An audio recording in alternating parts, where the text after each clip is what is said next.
So I think everybody, particularly, and although I would say, I mean, yes, we've seen a huge boom in Miami. I mean, I don't think anyone's ever seen anything like this, what's going on in terms of the people that want to be here. Yes, it's high end, but it's also middle-income families want to move, and all across the thing.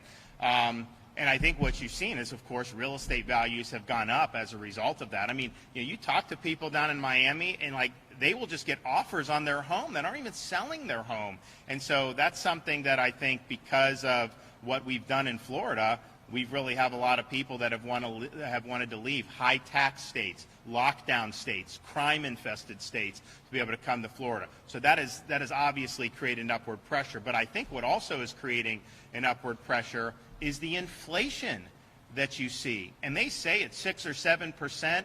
And obviously Biden 6 months ago said no credible person thought there was actual inflation. I can tell you, I've been talking about it for a long time. We've seen it in Florida for a long time. We've seen this supply chain for a while.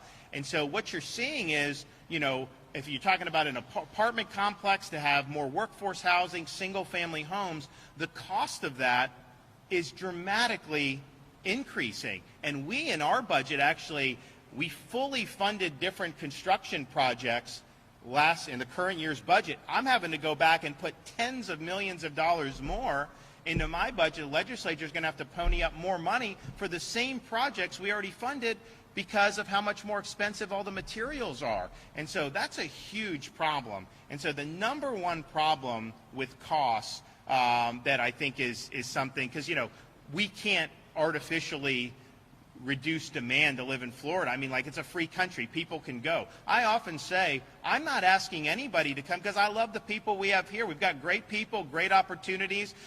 So, I'm not gallivanting around the country saying, please come to Florida. But it's a free country, and many people want to do that. So there's just going to be a certain amount of demand there. Now, eventually, that's going to come down to, I think, to planet Earth a little bit on that. But the inflation, I think, is the biggest threat. Because, we fully funded the Sadowski Affordable Housing Trust Fund in our budget. And I've done that every year since I've been governor. Because, you have places, particularly in South Florida, folks who are more entry level, it's more expensive to live. And so you have to have those options. The problem, though, with the inflation, even fully funding that, it's going to be harder to provide the type of options for people because the construction costs are going through the roof. So what I would say is the biggest problem ailing our economy right now is the inflation that's really been driven by the federal government just printing trillions of dollars, and they want to do even trillions more. That is causing what we're seeing. You can't just print money infinitum. The laws of economics kick in. So they need to get that inflation under control, and then I think that will be the biggest benefit in terms of affording not just multifamily housing, single-family housing, but really everything down the line. Gas is up huge. Groceries are up huge. All these other things that are so significant. That's why I just look at it, I'm saying 6 or 7%. Well, just talk to other people and see how expensive all the things that they're used to getting are. It's much, much bigger than 6 or 7%. Yes, ma'am.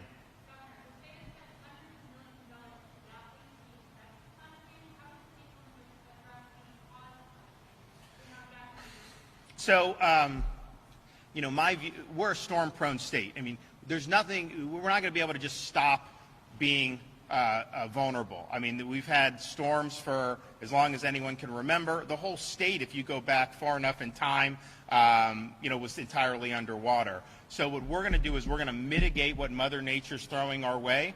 I think we've done a great job of doing that. But anyone that says that somehow, the state of Florida can prevent storms from happening or do some of that stuff, I think about it, I'm like, man, I was like, these are the same types of folks who were saying that, like, locking down would cause COVID to go away or all these other things, that we've heard. So we, I think, have a more realistic approach. We understand the risks. We understand the challenges, and we're doing the best to provide protection to people to be able to meet those challenges.